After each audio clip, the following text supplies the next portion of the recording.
Seguimos revisando información, seguimos conversando en torno a este tema. El gobierno confirmó que en nuestro país existen 156 casos de coronavirus y la pandemia ya pasó a la fase 4. Justamente para profundizar en este tema, las medidas que ha tomado el gobierno, también desde el Colegio Médico, estamos con el diputado socialista Juan Luis Castro, expresidente del Colegio Médico. Bienvenido a Canal 24 Horas, muy buenas tardes. Buenas tardes, Andrés. Gusto saludar. A ver, ¿cómo evalúa usted como experto, como expresidente del Colegio Médico, también esta polémica que ha habido durante las últimas jornadas en cuanto a que, a ver, los alcaldes fueron los que tomaron un poco el toro por las astas y han empujado a tomar estas medidas, y hemos visto que hoy día ya estamos en fase 4 en cosa de 48 horas? Yo creo que, y eso se lo expresé al presidente de la República hoy día, que tuve la oportunidad en una reunión que convocó a distintas ex autoridades y médicos, lo que sucedió ayer fue un traspié. Ya. O sea, que el comité de expertos diga a primera hora no corresponde suspender, después que los alcaldes empiezan a suspender de mutuo propio. ¿Está mal asesorado el presidente o fue un traspié nomás? Yo creo que hubo un error. No quiero pensar de que esté mal asesorado porque no lo pienso así derechamente, pero creo que errores como ese, donde se ve una falta de posición unívoca, de un mensaje claro, directo, que no haya un tastabilleo en las decisiones, creo que es fundamental. Y en ese sentido, le hemos propuesto varias medidas adicionales a las que están ya en curso. En primer lugar, es fundamental cerrar aquellos espacios no relevantes para la población y que son de aglutinación de masas o de público.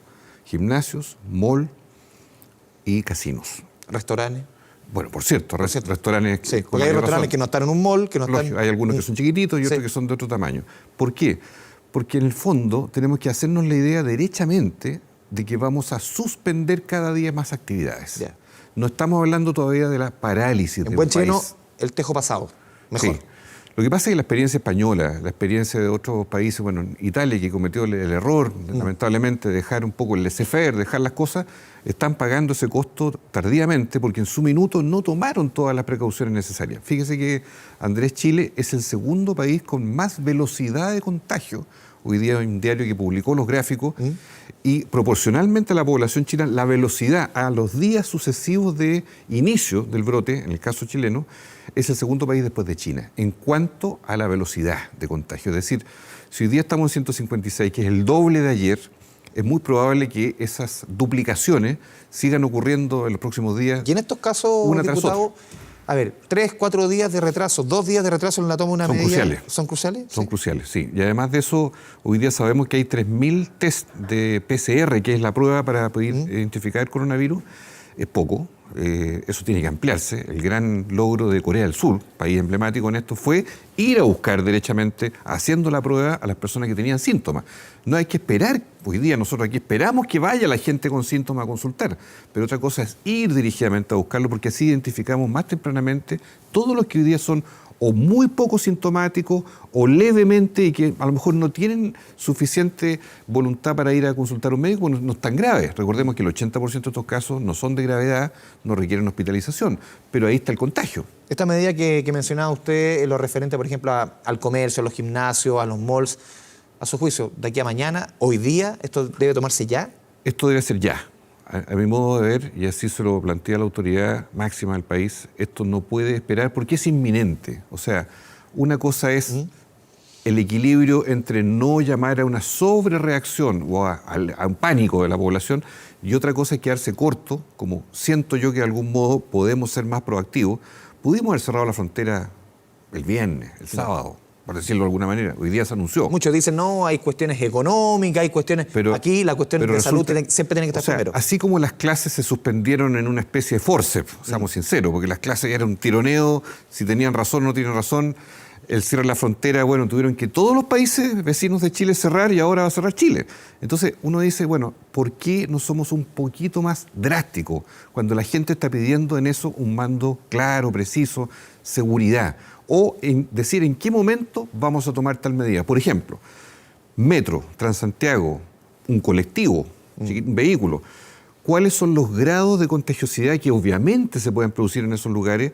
Y al mismo tiempo, por ejemplo, le sugerimos al presidente de la República, ¿por qué no de inmediato al empleador público y privado, a ambos, sobre todo al privado, ordena cambios de horario de ingreso y salida del trabajo? ¿Por qué todo es entre las 8 y las 9 de la mañana? ¿Por qué? Cuando se puede perfectamente diversificar las entradas y las salidas. O, por ejemplo, ¿por qué no definimos en materia de campaña de vacunación contra la influenza, que partió hoy día, que los adultos mayores, que son el grupo que más mortalidad puede tener, sea el primer grupo que se vacune y nos pongamos como meta, por ejemplo, que de aquí al 31 de marzo tenemos los 3 millones de adultos mayores todos vacunados. ¿Por qué? Porque la vacunación dura 8 semanas. O sea, si vamos a estar en mayo vacunando adultos mayores, por favor. O sea, y eso significa entonces un dispositivo específico para adultos mayores. Algunos habrá que ir a vacunarlos a la casa, otros tendrán que ir al consultorio. No habrá que mezclarlos con otras poblaciones porque se trata de proteger al adulto mayor cuando está en lugares abiertos. O sea, creatividad para que esas medidas sean reales y la gente las pueda palpar de una vez por todas. Diputado, le hago una pregunta desde el lado médico. Hoy día el ministro Mañalich explicaba que la curva de crecimiento del COVID-19 entre la octava y la semana número 12. Ahí es como el pic y ahí comienza quizás a decrecer, de acuerdo a los números que se tienen hasta ahora. Para explicarle un poquito a la gente que esta cuarentena, estos 14 días que quizás muchos deben guardar en sus casas con sus hijos, seguramente podrá nuevamente aplicarse otra cuarentena. Esto puede durar más que 14 días, no es que de aquí a 2 semanas más esto se acaba. No, exactamente. Además que hay que tener precaución en lo siguiente, que no hay un doble pic. ¿A qué me refiero? A que en este momento en Chile estamos subiendo, duplicando día a día los casos. Es un pic, no sabemos si va a ser el gran aumento y después esto se va a frenar y vamos a tener esa curva de 8 semanas y se acaba, se aplana. O pudiéramos tener un aplanamiento y luego un rebote posterior, que sería negativo, pero que puede suceder también. Entonces, todo eso requiere que ahora tomemos medidas mucho más fuertes. Y esas medidas más fuertes pasan también, por ejemplo, también lo recomendamos, tener una regulación de precios frente al mercado negro en materia de insumos médicos. Uno estaba viendo, por ejemplo, estaba viendo información de prensa, cajas de mascarillas a más de 2 millones de pesos. O sea, por cajas favor. de mascarillas. El alcohol gel a, no sé, 7 lucas, 10 lucas. La botella de alcohol gel que cuesta ¿cuánto? No sé, 800 pesos, 1000 pesos. Claro. Pero en el caso de las mascarillas uno le llama la atención. ¿Derechamente entrar a regular precios se requiere legislación o está ahí en la mano? Esta es una decisión que puede tomar el gobierno porque además tiene una ley que aprobamos en enero pasado, que es la ley de Senabás nueva, que le permite regular precios para 200 productos de alta necesidad. El presidente ha dicho, sí, vamos a aplicarla, pero la regulación de precios, aunque haya un temor ideológico, político a fijar precios, yo creo que no podemos entregar a la gente al mercado negro, porque hoy día, tal como tú dices, aquí hay gente que está lucrando a diestra y siniestra, o está acaparando, o está vendiendo a cualquier Estamos hablando de empresas privadas, de chinos común y corriente a través de plataformas web, de todo. O sea, aquí caen todos en el mismo saco. A mi juicio es inaceptable. ¿Por qué? Porque sobre todo en el caso de las mascarillas, que todos sabemos que no son milagrosas, ni mucho menos, pero si yo tengo un hijo enfermo en la casa, tengo que ponerle la mascarilla a él porque es el emisor a todos, ¿no es cierto?, de las secreciones. Pero además la persona de la casa que atienda, la mamá, por ejemplo, que esté en contacto directo, tiene que también usarla. Y así multipliquémoslo por todos los lugares donde hay un adulto mayor, que hay que proteger, que tiene una enfermedad crónica, que está desvalido desde el punto de vista de las defensas, la inmunidad. Entonces, las mascarillas no pueden estar hoy día entregados a estos comerciantes que están lucrando abusivamente con todo, y por eso regular precios significa que el gobierno diga, mire, no se pueden vender a un precio determinado, usted tiene que mostrar las mascarillas, ponerlas a disposición del público, no acaparar stock. Porque, diputado, esta conversación está hace rato cuando hemos aquí conversado muchas veces de leyes que regulan o tratan de bajar el precio de los medicamentos, de exámenes, derechamente en el mercado, porque es un mercado de la salud. ¿Debieran en estos eventos y en otros entrar a regular precios? Sencillamente ponerle techo, ponerle... Llegó la hora de fijar precios, Andrés. Basta. Esto puede ser una primera oportunidad. Este es un momento en que Chile está clamando para que no estafen a la gente teniendo que ir a una farmacia a rogar o a cualquier proveedor a pagar lo que no tiene por conseguir el alcohol, por conseguir la mascarilla o el día de mañana va a ser hasta el papel higiénico, desgraciadamente. Entonces, yo creo que esto hay que atacarlo ahora. Y también regular que gente no se lleve un carro lleno de papel confort, elementos desinfectantes, por no mencionar marcas que son bien conocidos. También hay algunas cadenas que lo están aplicando. No puede salir con más de 3 o 4 de estos aerosoles desinfectantes. Por eso yo creo que es fundamental una regulación. Por ejemplo, en los supermercados, la gente ya ayer domingo, mucha gente, yo observé, ya está yendo casi con ansiedad, por no decir angustia, a los supermercados, a comprar víveres, a comprar de todo, por si acaso, ¿no es cierto?, las cosas pueden ocurrir. Pero en estas materias médicas que son tan sensibles y que no pueden dejar de faltar en una casa, sobre todo si hay niños o adultos mayores en la casa, yo creo que es imperativo que vayamos a una fijación de precio de los productos de alta necesidad, que son pocos. Fijación de precio y muchas veces de cantidad de cosas que se pueden llevar en momentos como este. Lógico, porque si hoy día hay una especie de razonamiento que el propio mercado, en el fondo, el que llegó primero se lo llevó barato y el que llegó tarde, la verdad, o no puede. El que llegó primero puede revender y el que llegó primero puede manejar el... Lógico, entonces eso es inaceptable. O sea, cuando estamos en epidemia, o sea, uno dice, las leyes, cuando hay epidemia, uno se imagina las pestes, ¿no es cierto?, del pasado, cosas dramáticas, han salido a flote bestseller, La peste, de Albert Camus, que hoy día se vende como ninguno. Bueno, pero resulta que estamos en medio de una peste, en el sentido de que es una epidemia real, mundial.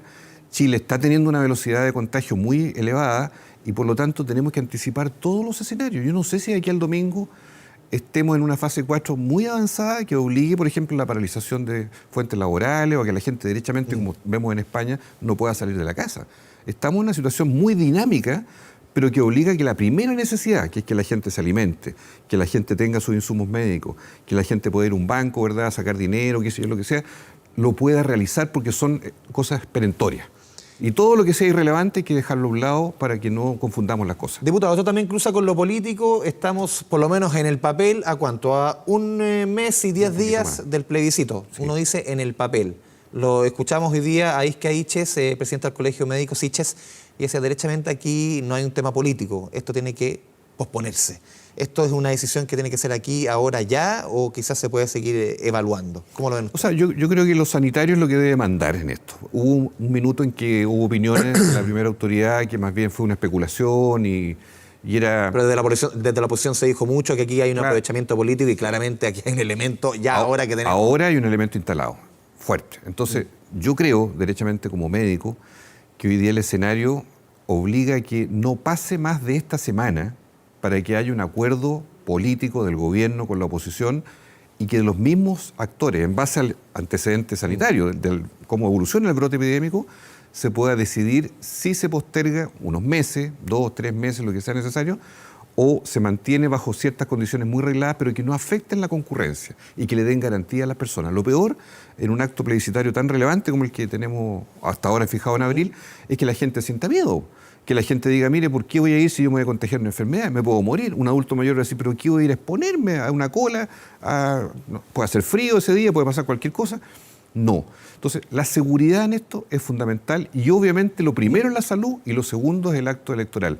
No estoy diciendo en esto que haya que sí o sí postergarlo, pero creo que la evaluación no puede esperar más de esta semana, que estaríamos ya un poquito más de un mes para que esto se...